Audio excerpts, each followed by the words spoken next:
উপদেষ্টা আসিফ মাহমুদ কুমিল্লা মুরাদনগরে এক ধরনের মাফিয়া তন্ত্র কায়েম করেছে। আপনারা দেখেছেন যে যারা জুলাই এবং আগস্টে খুনি হাসিনার বিরুদ্ধে আন্দোলন সংগ্রাম করেছে, তার পূর্বে খুনি হাসিনার বিরুদ্ধে আন্দোলন সংগ্রাম করতে গিয়ে একাধিকবার জেলে গিয়েছে, তারা গণ অভ্যুত্থান পরবর্তী সময়ে দুঃখজনকভাবে তারা জেলে রয়েছে। এটি অবশ্যই আমরা মনে করি বাংলাদেশের সকল নাগরিক এবং গণমাধ্যমের আমাদের যারা সহকর্মীরা রয়েছে তাদেরকে এই বিষয়টি অত্যন্ত গুরুত্ব আরোপ করা উচিত যে পুরো বাংলাদেশ একটি ইতিবাচক রাজনীতিতে থাকলেও কুমিল্লার মুরাদনগর কোনোভাবে ইতিবাচক রাজনীতিতে নেই। এখানের একজন উপদেষ্টা, আমরা আবারও বলছি, এখানে মাফিয়া তন্ত্র কায়েম করেছে। ওনার পছন্দ মতো তিনি এই কুমিল্লা মুরাদনগরকে পরিচালিত করছেন। আমরা দেখলাম যে বাংলাদেশ জাতীয়তাবাদী দল এবং তার অঙ্গ সহযোগী সংগঠনের 13 জন নেতাকর্মী এখানে কারাগারে রয়েছেন। এবং আপনারা লক্ষ্য করবেন আমাদের মুরাদনগরের ছাত্র দলের সিনিয়র যুগ্ম আহ্বায়ক নাজিম উদ্দিন, তাকে গ্রেপ্তার করার সংবাদ শুনে তার মা হার্ট অ্যাটাক করে মৃত্যুবরণ করেছেন। এবং এর বাইরে যুব দলের সিনিয়র যুগ্ম আহ্বায়ক মুরাদনগর থানার মাসুদ রানাকেও গ্রেপ্তার করা হয়েছে। স্বেচ্ছাসেবক দলের সিনিয়র যুগ্ম আহ্বায়ক ফারুক আহমেদ বাদশাকেও গ্রেপ্তার করা হয়েছে। এখানে এক ধরনের একটা মিল দেখবেন যে এই তিনটি সংগঠনের সিনিয়র যুগ্ম আহ্বায়ক যারা, তারা জেলে রয়েছে।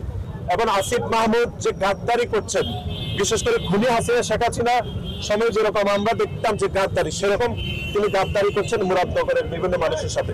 এবং আরেকটি বিষয় লক্ষণীয় যে মুরাদনগরে যারা গত 17 বছরে প্যাসিবাদ কায়েম করেছে, সে আওয়ামী লীগের কোনো দোষর কিন্তু আজকে কুমিল্লা কারাগারে একজনও নাই। তারা প্রকাশ্যে মুরাদনগরে ঘোরাফেরা করছেন, জনাব আসিফ মাহমুদের বাবার সাথে তারা বিভিন্ন ব্যবসা বাণিজ্য করছেন।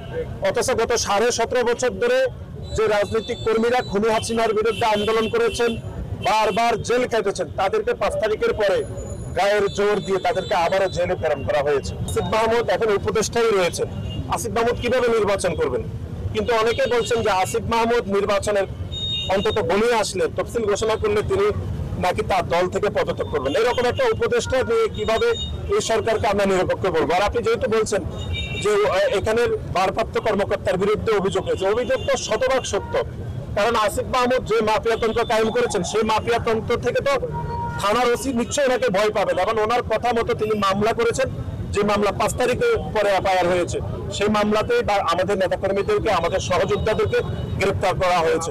সুতরাং কুমিল্লার মুরাদনগরের থানার ওসির বিষয়ে আমরা স্বরাষ্ট্র উপদেষ্টার দৃষ্টি আকর্ষণ করছি যে উনি কোনোভাবে নিরপেক্ষ নয়। উনি আসিফ মাহমুদ এবং তার বাবা এবং আওয়ামী লীগের দোষকদেরকে তিনি শেল্টার দিচ্ছেন। অপরদিকে যারা গণতান্ত্রিকামী রাজনৈতিক কর্মী গত 17.5 বছর ধরে যারা মাঠে আন্দোলন সংগ্রাম করেছেন, তাদেরকে হয়রানি করছেন, গ্রেপ্তার করছেন। সেজন্য আমরা গণমাধ্যমের কর্মীদের সহযোগিতা কামনা করছি যে এই বিষয়গুলোতে আপনারা নিরপেক্ষভাবে বিচার বিশ্লেষণ করে সংবাদ পরিবেশন করার জন্য আমরা এই কথা আহ্বান জানাচ্ছি।